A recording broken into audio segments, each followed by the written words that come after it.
여호수아서 3장 1절로 5절까지의 말씀 우리 다 같이 한 목소리로 합독하겠습니다.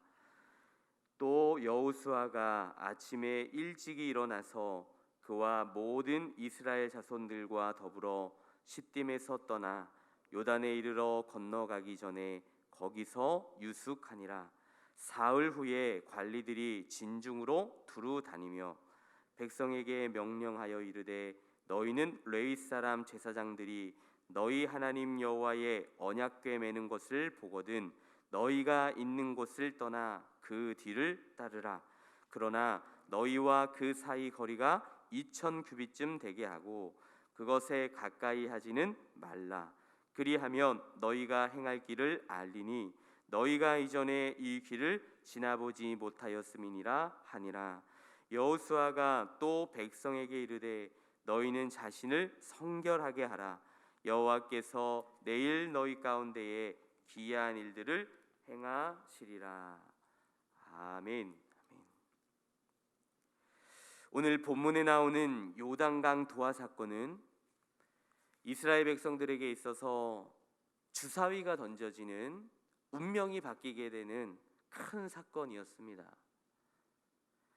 그들의 광야 생활에서 또 노예로 살았던 그 전직, 그 노예 출신 광야 유목민들이 여러분 이제 어떻게 되는 것입니까? 이제 새롭게 도약하는 것입니다. 이제 약속의 땅을 차지하는 하나님의 승리의 군대로 바뀌어지는 그 터닝 포인트가 바로 이 요단강 도하 사건이었습니다. 지난 정탐꾼들의 보고를 들었죠. 여리고성 거주민들이 이스라엘을 두려워하면서 공포에 떨고 있다라는 소식을 전해 들었습니다. 그 말을 듣고 이제 여호수아는 요단강을 건널 준비를 하는 것입니다. 우리 1절 말씀 우리 다시 한 번 더 우리 함께 읽겠습니다. 또 여호수아가 아침에 일찍 일어나서 그와 모든 이스라엘 자손들과 더불어 시딤에서 떠나 요단에 이르러 건너가기 전에 거기서 유숙하니라. 여호수아도 묵상의 사람, 기도의 사람, 부지런한 아침형 사람이었죠. 말씀을 통해 여호수아를 주목하고 보게 되면 여호수아는 그런 사람이었어요. 그러하기도 했지만 그는 행동의 때가 오면 지체 없이 움직이는 역동적인 사람이었습니다. 200만 이스라엘 백성들을 거느리고 시딤에서 요단강까지는 약 12km 정도가 된다라고 합니다. 이동하기 좋기 하루는 걸렸을 거예요. 거기서 또 진을 치고 3일을 보냅니다. 그리고 그들이 그 요단강가에서 3일을 유숙하고 토탈 한 6일을 거쳐서 요단강을 건너게 되죠. 그런데 이 요단강가에서 3일을 보내는 것이 보통 시간이 아니었을 거예요.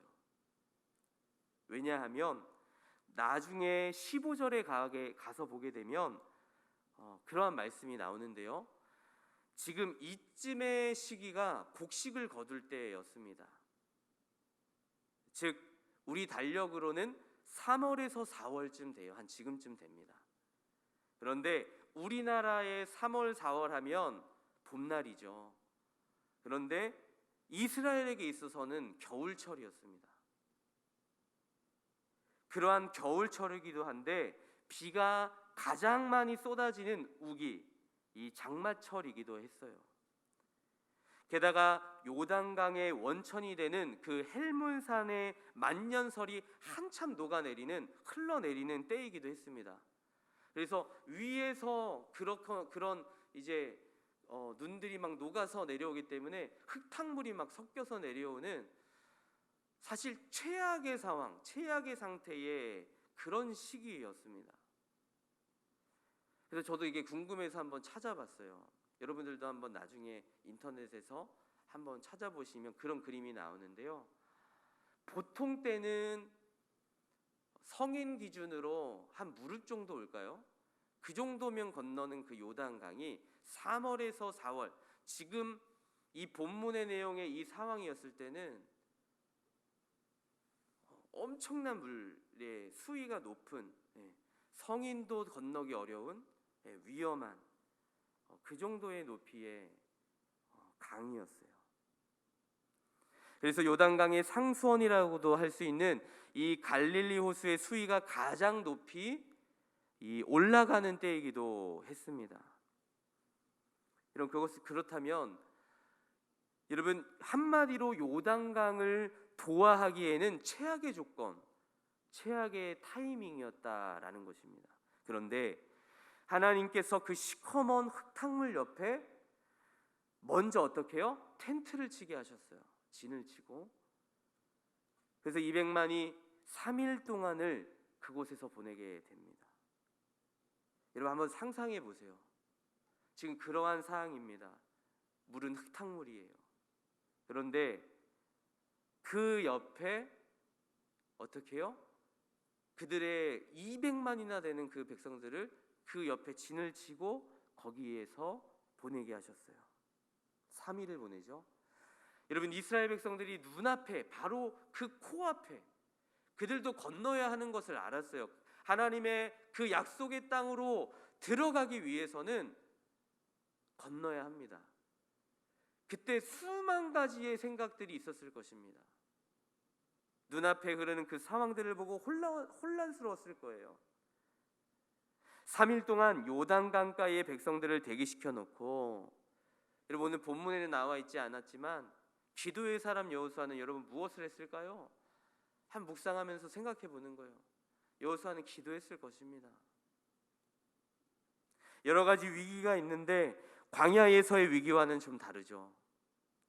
광야에서 이 40년은 지루하게 견뎌내는 시간이었다라고 한다면, 지금 이 약속의 땅을 광야는 끝나고, 광야는 분명하게 광야 생활은 끝났어요. 광야 생활은 끝났는데 분명 약속의 땅에 들어가는 약속이 있는데, 문제는 요단강을 건너야 하는 거예요.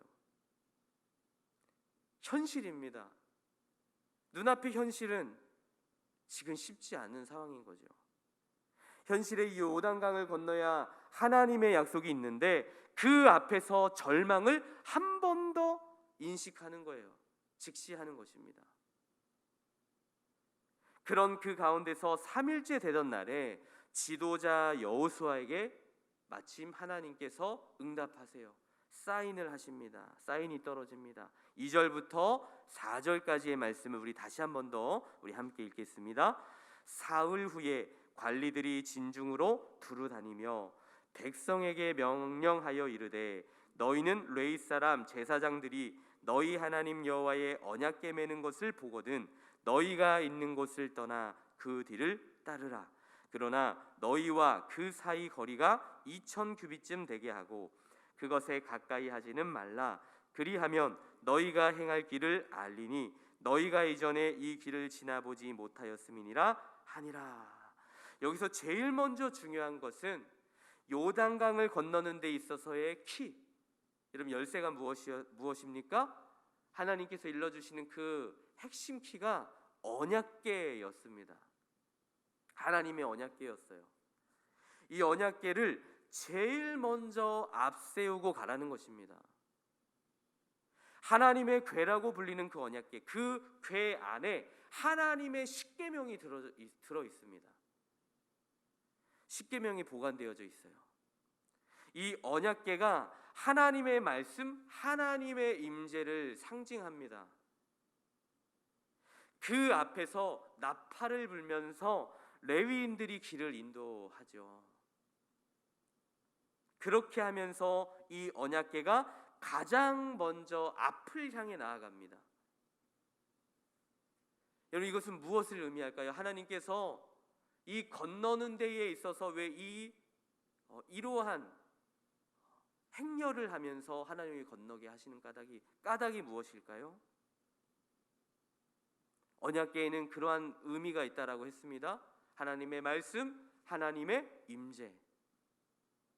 여러분, 하나님의 말씀, 하나님의 임재를 가장 먼저 앞세우라는 것은 하나님의 리더십, 하나님의 가이드하심, 그 가이드를 따라가라라는 것입니다. 여러분, 이스라엘 민족들은 하나님의 백성들이었어요.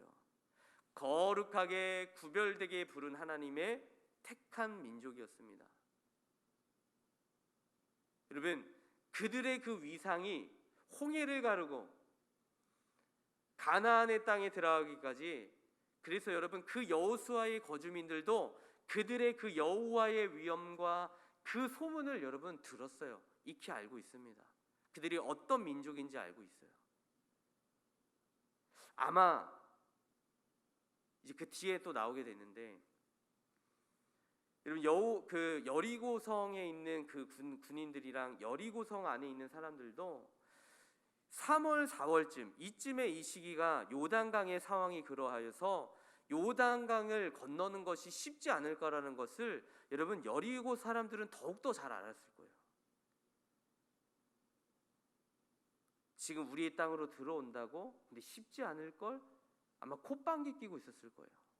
아마 지금 이제 이 다음에 요단강이 갈라지는 것은 상상도 못했을 것입니다.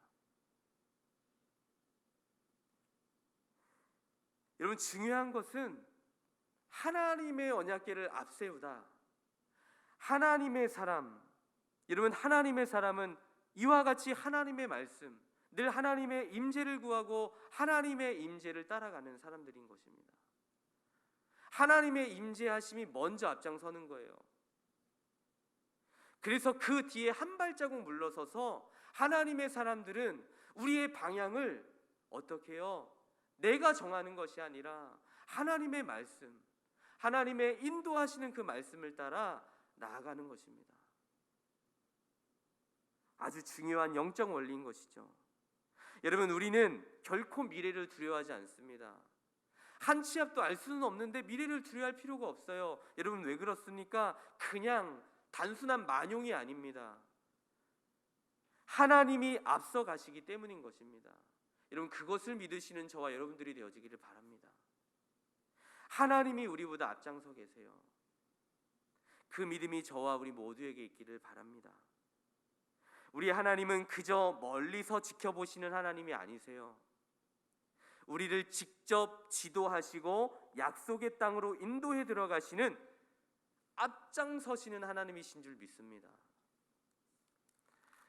그렇게 그 언약궤를 제일 앞세워서 가는데, 여러분, 그 뒤로 2000규빗이라는 약 900m에서 1km 정도 거리를 두고, 간격을 두고 나머지 행렬이 그 뒤를 따라가라고 하나님께서 말씀하셨어요.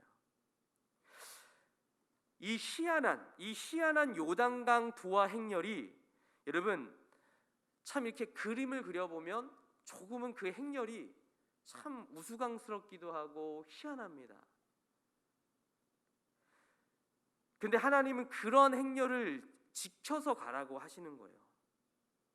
그냥 이렇게 건너가는 것도 쉽지 않은데 그 행렬을 유지하고 가라는 것이죠.